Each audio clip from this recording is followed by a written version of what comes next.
മൂവാറ്റുപുഴയിൽ കോളേജ് അധ്യാപകന്റെ കൈവെട്ടിയ കേസിൽ PFI ഭീകരവാദി സവാദ് ഉൾപ്പെടെയുള്ള കൊടും കുറ്റവാളികൾക്കായി എത്തിയ വിദേശ ഫണ്ടുകളിലും NIA അന്വേഷണം എന്നുള്ള ഒരു അപ്ഡേറ്റ് ആണ് നമുക്ക് ലഭിക്കുന്നത്. വളരെ നിർണായകമായ അപ്ഡേറ്റ് ആണ് ഇത്. ഇത്തരം കുറ്റവാളികളെ സംരക്ഷിക്കുന്നതിനായി PFI ഭീകരവാദ ഗ്രൂപ്പുകൾ പ്രത്യേക ഫണ്ടുകൾ ശേഖരിച്ചിരുന്നു എന്നുള്ളതാണ്. വിശദമായ അന്വേഷണത്തിന് കൊച്ചി NIA കോടതി അനുമതി നൽകിയിരുന്നു. വിവരങ്ങളുമായി കൊച്ചിയിൽ നിന്ന് മിഥുൻ അയ്യപ്പനാണ് നമുക്കിപ്പം ചേരുന്നത്. മിഥുൻ, വളരെ നിർണായകമായ അപ്ഡേറ്റ് ആണ്. അതായത് വാട്സപ്പ് ഗ്രൂപ്പുകൾ കേന്ദ്രീകരിച്ച് PFI ഭീകരരുടെ ഫണ്ട് ശേഖരണം, അതായത് ഇത്തരം കൊടും ക്രൂരതയ്ക്ക് വേണ്ടി ഫണ്ടിനൊന്നും യാതൊരു ബുദ്ധിമുട്ടുമില്ല, വിദേശ ഫണ്ടുകൾ എത്തിയിട്ടുണ്ട്. NIA അന്വേഷണം അതിലേക്ക് എത്തുന്നുമുണ്ട്. മിഥുൻ പറ.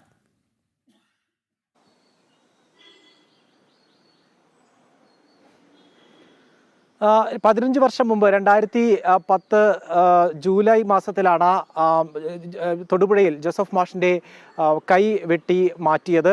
കേരളത്തെ അങ്ങേയറ്റം ഞെട്ടിച്ച ഒരു സംഭവമായിരുന്നു പോപ്പുലർ ഫ്രണ്ട് ഭീകരരുടെ ഭാഗത്തുനിന്ന് ഉണ്ടായത്. അതിലെ പ്രധാന പ്രതികളിൽ ഒരാളായിട്ടുള്ള സവാദ്, ഈ സവാദിന് വലിയ രീതിയിൽ സാമ്പത്തിക സഹായം വിദേശത്ത് നിന്നടക്കം ലഭിച്ചു എന്നുള്ളതാണ് നമുക്ക് ലഭിച്ചിരിക്കുന്ന, ഇതോടൊപ്പം തന്നെ NIAക്ക് ലഭിച്ചിരിക്കുന്ന വിവരം. സവാദിന്റെ ഫോറൻസിക് പരിശോധനയ്ക്ക് വിധേയമാക്കിയതിൽ ഈ ഒളിവിൽ കഴിഞ്ഞ കാലയളവിൽ നിരവധി പോപ്പുലർ ഫ്രണ്ടിന്റെ നിരവധി ഭീകരർ സവാദുമായി ബന്ധപ്പെട്ടിരുന്നു എന്നുള്ളതാണ് അറിയാൻ കഴിഞ്ഞിരിക്കുന്നത്. ഏതാണ്ട് 3 വർഷത്തോളമാണ് സവാദ് പോപ്പുലർ ഫ്രണ്ടിന്റെ സംരക്ഷണത്തിൽ വിവിധയിടങ്ങളിലായി അടിക്കടി ഈ ഒളിവ് കേന്ദ്രം മാറ്റിക്കൊണ്ട് ഒളിവിൽ കഴിഞ്ഞിരുന്നത്. ഈ കാലയളവിൽ സവാദിന് വലിയ രീതിയിലുള്ള ഫണ്ടുകൾ ലഭിച്ചിരുന്നു. അതിൽ വിദേശത്ത് നടക്കമുള്ള ഫണ്ടുകൾ എത്തിയിരുന്നു എന്നുള്ളതാണ് NIAയുടെ കണ്ടെത്തൽ.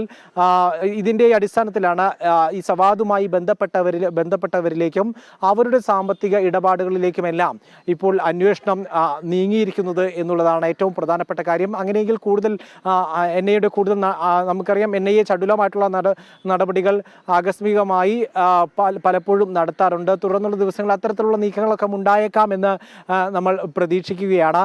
പക്ഷേ ഈ ഒരു വിഷയത്തിൽ പറയേണ്ടത്, വാട്സപ്പ് കൂട്ടായ്മ, വാട്സപ്പ് ഗ്രൂപ്പുകൾ കേന്ദ്രീകരിച്ചാണ് ഇത്തരത്തിലുള്ള ഫണ്ട് ശേഖരണങ്ങൾ നടന്നിട്ടുള്ളത്. മാത്രമല്ല, കാസർഗോഡ് ഏതാണ്ട് 20 ലക്ഷം രൂപയ്ക്ക് കാസർഗോഡുള്ള ഒരു ഭൂമി സവാദ് വാങ്ങാനുള്ള ഒരു നീക്കം നടന്നിരുന്നു. ഇതിൻ്റെ അഡ്വാൻസ് എന്നുള്ള നിലയ്ക്ക് ഒരു 6 ലക്ഷം രൂപ നൽകുകയും ചെയ്തിരുന്നു. ഈ തുകയെല്ലാം അന്വേഷണത്തിൻ്റെ പരിധിയിൽ എത്തുകയാണ്. ഇത് എവിടെ നിന്ന് സ്വരൂപിച്ച തുകയാണ് എന്നത് സംബന്ധിച്ച കൃത്യമായിട്ടുള്ള വിവരങ്ങൾ NIAക്ക് ലഭിച്ചിട്ടുണ്ട്. അത് ഇത്തരത്തിൽ ഈ ഭീകരവാദത്തിന് പങ്കാളിയായിട്ടുള്ള സവാദിനെ പ്രോത്സാഹിപ്പിക്കാൻ വേണ്ടി പലയിടത്തു നിന്നും പോപ്പുലർ ഫ്രണ്ട് ഭീകരർ സ്വരൂപിച്ച് നൽകിയതാണ്. അത് വിദേശത്ത് നടക്കമുള്ള ഫണ്ട് എങ്ങനെ ലഭിച്ചിട്ടുണ്ട് എന്നുള്ളതാണ് പ്രധാനപ്പെട്ട കണ്ടെത്തൽ നടത്തിയിരിക്കുന്നത്. അടുത്തിടെ പോപ്പുലർ ഫ്രണ്ട് ഭീകരർ നടപ്പിലാക്കിയ ഈ ക്രൂരകൃത്യത്തിന്റെ അന്വേഷണം കൂടുതൽ വിപുലമാക്കുന്നതിന്റെ വിവരങ്ങൾ പുറത്തു വന്നിരുന്നു. നമ്മൾ തന്നെ ഇക്കാര്യങ്ങൾ പുറത്തുവിട്ടിരുന്നു. ഇതിന്റെ ഒക്കെ പശ്ചാത്തലത്തിലാണ് ഈ അന്വേഷണം പുതിയ തലങ്ങളിലേക്ക് വ്യാപിപ്പിക്കുന്നത്.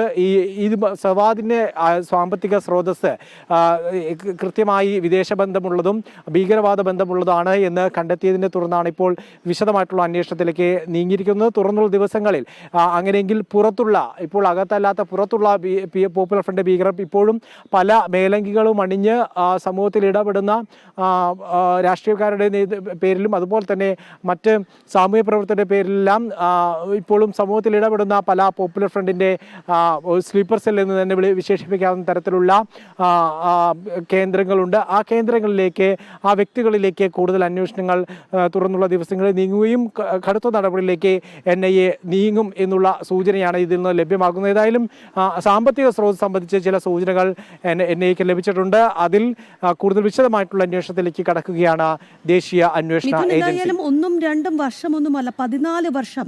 2010 ജൂലൈയിലാണ് അധ്യാപകന്റെ കൈവെട്ട് സംഭവം നടക്കുന്നത്. അതിക്രൂരമായ ആക്രമണം. എന്തായാലും 14 വർഷത്തിന് ശേഷം ഇയാൾ പിടിയിലാകുമ്പോൾ, ഇയാൾക്ക് ജോലി ഉണ്ടായിരുന്നു.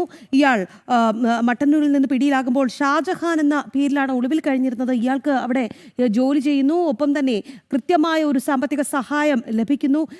എന്തായാലും അതൊരു ചെറിയ സഹായമല്ല ലഭിച്ചിരിക്കുന്നത് എന്ന കാര്യത്തിൽ വളരെ വ്യക്തമാണ് എന്നുള്ളതാണ്. ഈ ജോലിയൊക്കെ തരപ്പെടുത്തി കൊടുക്കുമ്പോൾ അത് അയാൾ ഒരു കാരണവശാലും ഈ 14 വർഷത്തിന് ശേഷം പോലും പിടിയിലായി എന്നത് വലിയ അത്ഭുതമായി പറയേണ്ടി വരും. നമ്മുടെ അന്വേഷണ ഏജൻസിയുടെ ഒരു മികവായിട്ട് നമ്മൾ പറയേണ്ടി വരും. ആ ഒരു രീതിയിലുള്ള ഒരു ഒളിവിൽ കഴിയലായിരുന്നു അദ്ദേഹത്തിൻ്റെത്.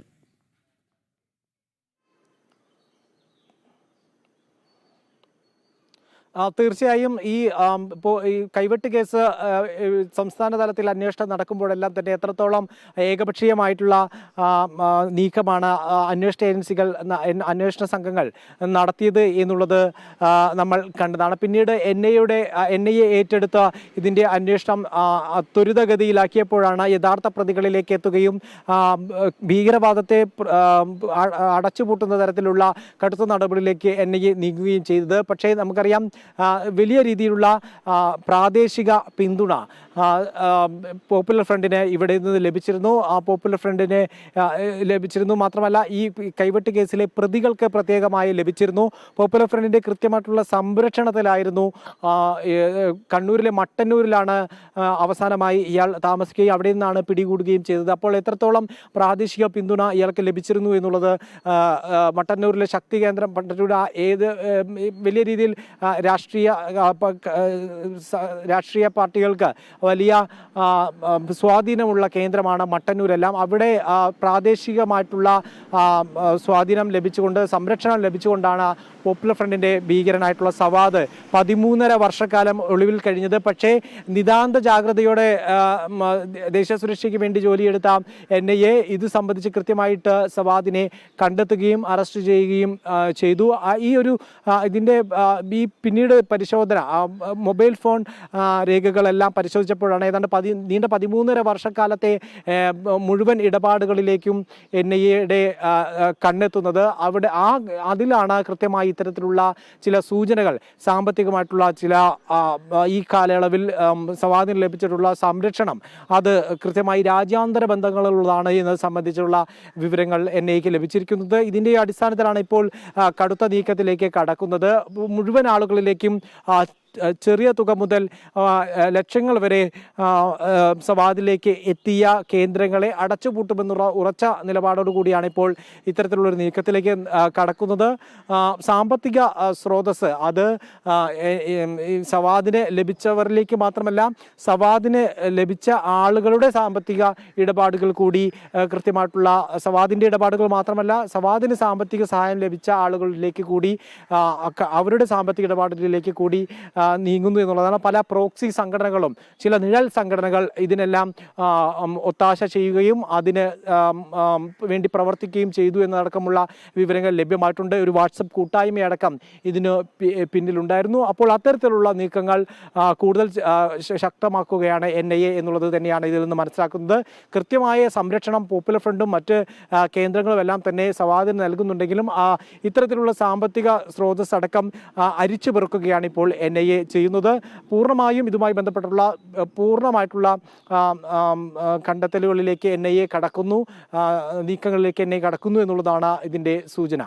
മിഥുൻ, എന്തായാലും അധ്യാപകന്റെ കൈവെട്ട് കേസിലെ മുഖ്യപ്രതിയാണ് PFI ഭീകരൻ സവാദ്. ഇയാൾ 14 വർഷം എവിടെയായിരുന്നു എന്നുള്ളത് ഇഴകീർ പരിശോധിക്കുകയാണ് എൻ ഐ എ. എന്തായാലും എൻ ഐ എ ഈ വിഷയം, ഈ കേസിന്റെ അന്വേഷണം ഏറ്റെടുത്തതോടുകൂടിയാണ് ഈ 14 വർഷമായി ഒളിവിലുള്ള സവാദിനെ പിടികൂടാൻ സാധിച്ചത് എന്നുള്ളതാണ്. എന്തായാലും 14 വർഷം ഇയാൾ എവിടെയായിരുന്നു, ആരൊക്കെ ഇയാളുടെ സഹായികളായിട്ടുണ്ടായിരുന്നു, എവിടെ നിന്നൊക്കെ ഫണ്ട് ലഭിച്ചു, ഇതെല്ലാം തന്നെ ഇഴകീറി പരിശോധിക്കുന്നു. ആ സഹായികളിലേക്കും എൻ ഐ എ അന്വേഷണം വ്യാപിക്കുന്നു എന്നുള്ളതാണ്. മിഥുൻ അയ്യപ്പനാണ് വാർത്തയുടെ വിശദാംശങ്ങൾ കൊച്ചിയിൽ നിന്ന് നൽകിയത്.